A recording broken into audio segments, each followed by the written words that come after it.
This is the Lone Crater YouTube. We hope this video helps. You begin by stopping the machine and releasing warp tension. This prevents further tangles.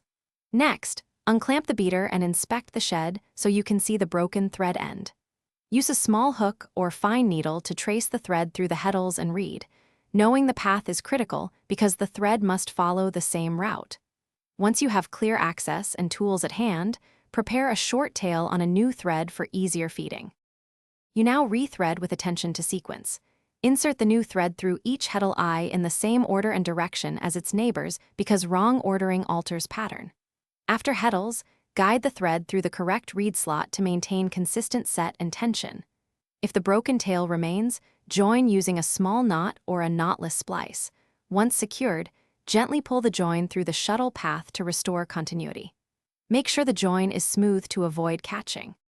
Finish by restoring warp tension gradually and advancing a few picks by hand to seat the new thread. This prevents abrupt stress. You should trim any excess tail close to the join, but leave a tiny bit until the thread has proven stable. Once the first several weft picks run clean, resume normal speed.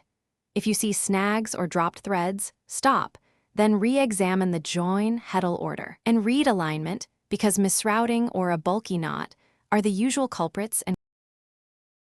Thanks for watching. Consider subscribing if we helped you.